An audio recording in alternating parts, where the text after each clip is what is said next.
This is Mike with the 21 Report, behind the scenes in Orlando, Florida for the 21 Convention 10-year anniversary. I'm sitting alongside Ross Jeffries. Ross, welcome to the show. The great Ross Jeffries. The great. The mighty Ross Jeffries. The Jeffries. living legend of seduction, the Prince of Poon, the Ayatollah of moist pink hola.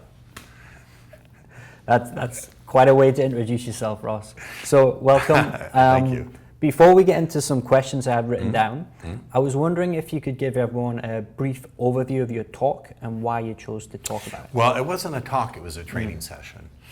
And fundamentally what I introduced are some core concepts. Among them is that a powerful tool for attracting women is to learn to use your language to capture and lead their imagination and emotions, and to bypass the levels of her mind where she might tick off the boxes and look at you through a checklist that you can't meet.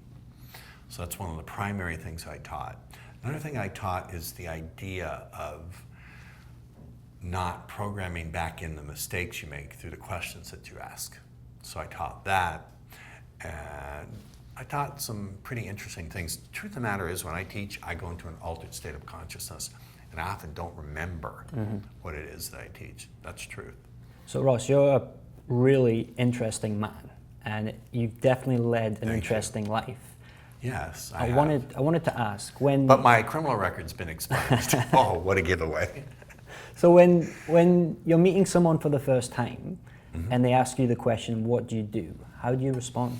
Depends on who they are. If it's a female who's attracted to me, I say, well, I teach men how to be more attracted to women. Debbie, you know that gap, that space between you and a man who you feel an attraction for, and you'd like to experience that tension and let you know something amazing is about to go down. Oh, tap her hand. I teach men how to do that in a way that's naturally part of the personality. I can work, and they'll go, oh my God, really? I'll say, sure.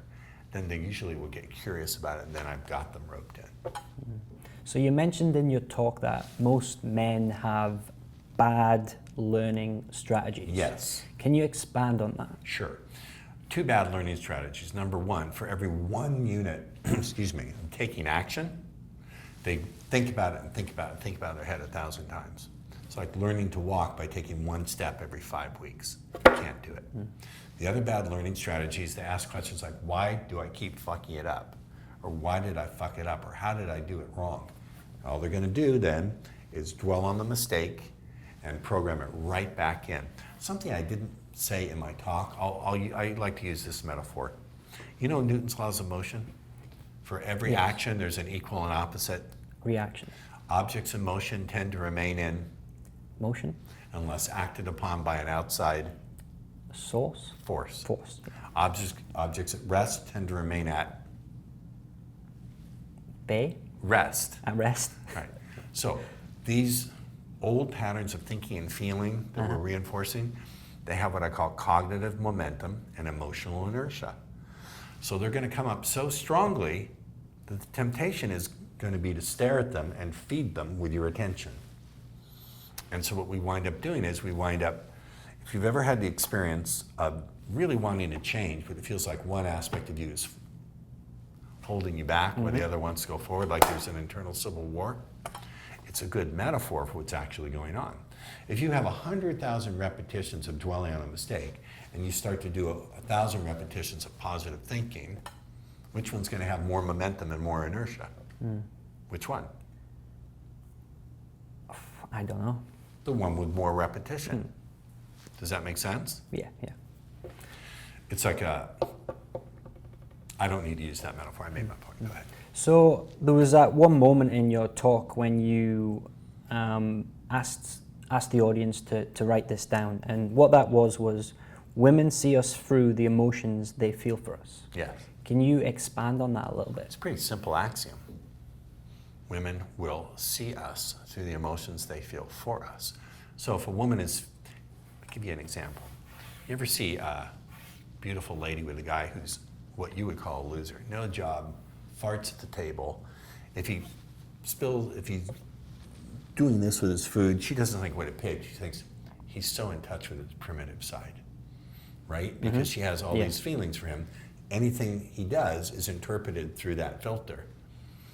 But then again, you could see a guy who she feels nothing for, he's doing everything right. And she'll go, what a simp, what a loser, why is he doing that? Mm-hmm. Right? He could have impeccable manners, and she could think, what a wimp, what a metrosexual.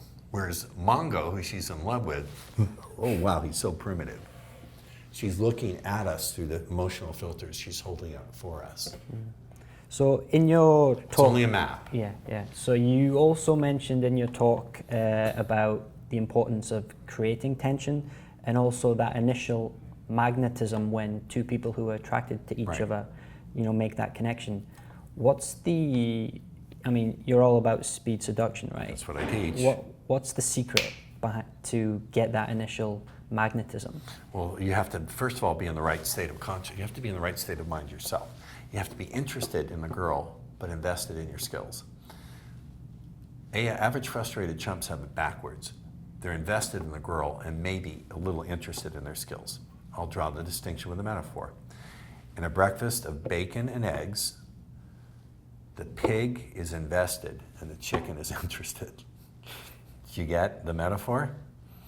So a player, a guy who understands what's going on, he's invested in his skill set. Mm-hmm. He's interested in the girl, but he's invested in his skills. The guy who's not going very far with women, he's invested in that girl. He's maybe a little interested in his skills. You got to turn that around. Right. So, Ross, this was your first time speaking at the 21 convention? Yeah, but I've been speaking and teaching since 1991, so it's certainly not my first time on the stage. Yes. You could tell that, right? Yeah, oh, absolutely. And my question was going to be, how has this convention compared to maybe other events that you've spoken at? Truth to be told, I haven't spoken at anyone else's events in a long time, but I think you have a much bigger audience, and I think one of the other things is the slant towards the men's rights movement and red pill, and Anthony's message that destroying feminism is a actually creative, positive thing to do. We also have to move towards positive masculinity. I've never heard that term brought up before. So the other places I've spoken at, it's been strictly PUA. Mm-hmm. This is the first time I've stepped into an arena, to use that metaphor, where it's more than PUA going. I know they have red pill here. I have significant disagreements with red pill. I think there are big holes in it. I also like a lot of what's in there. Yeah, cool. So if people want to learn more about you, Ross, where's the best place they can go? Go to rjcoaching.com. That's pretty easy to remember, rjcoaching.com. Awesome. So with that, you can see Ross's talk first on 21university.com or by clicking the link below this video. Ross, thank you so much for being here. It's been great having you. Good. I got a hot babe and a warm dinner waiting for me. So this has been Mike with Ross Jeffries signing off for the 21 Report. Thank you.